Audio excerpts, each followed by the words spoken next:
Cute marriage ने जीता लोगों का दिल, शादी जो बनी मिसाल। भिवानी में एक अनोखी शादी हुई है जिसमें दहेज की जगह एक दूसरे का सम्मान लिया गया है। वर के पिता ने कहा कि उन्हें अपने बेटे की शादी करानी है, न कि उसे बेचना है, इसलिए दहेज नाम के अभिशाप को खत्म किया गया। मोहित जो भिवानी के देवनगर कॉलोनी का रहने वाला है, उसने अपनी शादी राजस्थान निवासी मीनू के साथ की है। मोहित का अपना खुद का कारोबार है जिसमें वो बेहद खुश है। मोहित का कहना है कि उसके माता पिता की सोच थी कि घर में बेटी आए, न कि बहू। मोहित ने दहेज में मिलने वाले 21 लाख रुपए ठुकरा कर एक नारियल और 1 रुपए लिए हैं। समाज में एक संदेश देने का प्रयास किया गया ताकि दहेज के नाम पर किसी लड़की को अपनी जान न गंवानी पड़े। मोहित की पत्नी मीनू ने कहा कि उनके पति और उनके परिवार की इज्जत उस दिन काफी बढ़ गई जिस दिन उन्होंने दहेज छोड़कर उसे सम्मान के साथ अपने घर ले जाने की बात की। जन समाज में आजकल कुरीतियां चल रही है, दहेज लेना देना। हम देखते भी हैं कि कोई कितने दे रहे हैं, कोई कितने दे रहे हैं। मेरे माता पिता ने भी कहीं से अरेंज किए, इनको 21 लाख रुपए का ऑफर किया, इन्होंने कैंसिल करके सिर्फ 1 रुपए और नारियल दी, मतलब सबके सामने लिया। वो मेरे लिए भी गर्व की थी और मेरे माता पिता का समाज में इतना आदर किया। इस बात के लिए मैं इनका हमेशा धन्यवाद करूंगी।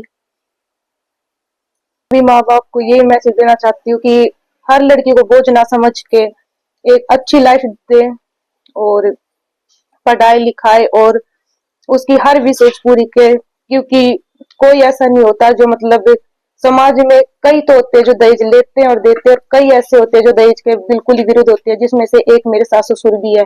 नाम मोहित जी और हमारी शादी हुई थी अब, और हमने बिन दहेज के शादी की है 1 रुपया लेके। हम आए दिन ये देखते हैं, न्यूज में आता है कि इसने इतना ले लिया, इसने इतना ले लिया। तो हम जागरूक करना चाहते थे लोगों को कि हम समाज में, हमारे राजपूत समाज में होती है दहेज लेना, तो उनको जागरूक करने के लिए हमने पहल की है कि हम 1 रुपया लेके ही शादी करें। और ये हमारी प्रेरणा माता पिता से मिली है। दहेज के खिलाफ ही रहे हमेशा माता पिता। हाँ, पूछती है, ये सब पूछते हैं। फिर मैंने कहा था, मैं जो माँ बाप अपनी बेटी हाथ में दे देता है तो सब कुछ ही दे देता है। वो कन्यादान तो लड़की का ही होता है, वो रुपये का तो कोई कन्यादान होता ही नहीं है। एक माता पिता ने अपनी बेटी दे दी, सब कुछ दे दिया। ऐसा कुछ है नहीं, भगवान की कृपा है, सब कुछ है, तो ऐसी कोई बात नहीं है। बुरिया ठेकेदार गांव जाटलवाड़ी से बिलोंग करता हूँ।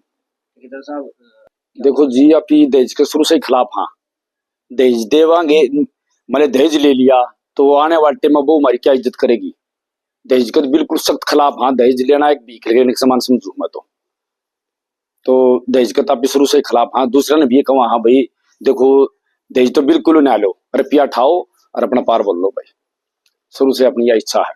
तक का बीच है भी, उसकी एज अभी लड़के की एज पूरी होगी, इसकी बहन है दूसरी और वह छोटी है अभी 4 महीने, तो उसको तो हम 5 आदमी जाके ले आवांगे, उसमें बारात भी नहीं ले जावांगे। ये सच्चाई है, आप भी होगे हम भी होवांगे। उसमें तो उसको कह दिया भी 100 रुपये भी तुम्हारा खर्चा नहीं कराएंगे। इसमें भी ये लिया, यहाँ घर वालों को कह दिया था भी सामान भी मत दे, उसने जबरदस्ती सामान भी खरीद लिया। वो सामान खरीद लिया, हम सामान नहीं लाए भाई, तेरा सामान रखता खरीदा क्यों, जब हम ले नहीं रहे थे तो तू जबरदस्ती दे रहा है। तो वे अपने एक संदूक करे कल बारी, तो वह उन्हें पीछे से भेज दी। तो हम दहेज का बिल्कुल जबरदस्त खिलाफ हैं। मैं ठाकुर जी की कृपा से धन्यवाद करती हूँ कान्हा जी का, कि भाई हमें कान्हा जी ने यही शिक्षा दी है कि भाई किसी का दहेज हम नहीं तो लेंगे, और भाई बेटी को देना तो मजबूरी होती है। भाई हमारी बेटी है तो हमें देना भी पड़ेगा। हम इसके खिलाफ हैं कि भाई हमने शुरू से ही दहेज में भी नहीं लेके आई थी मेरी शादी में, तो हमने बेटे की शादी में भी नहीं लिया। और मैं बेटी मतलब बहू को अपनी बेटी समझती हूँ और बहुत ज्यादा बेटी का ही दर्जा दूंगी इसको।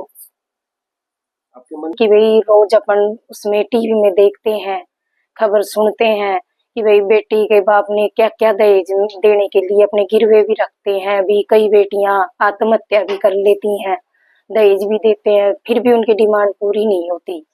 तो इसलिए मैंने अपने मन में यही विचार पैदा किया कि भाई मैं है ना कभी दहेज नहीं लूंगी अपने बेटों की शादी में।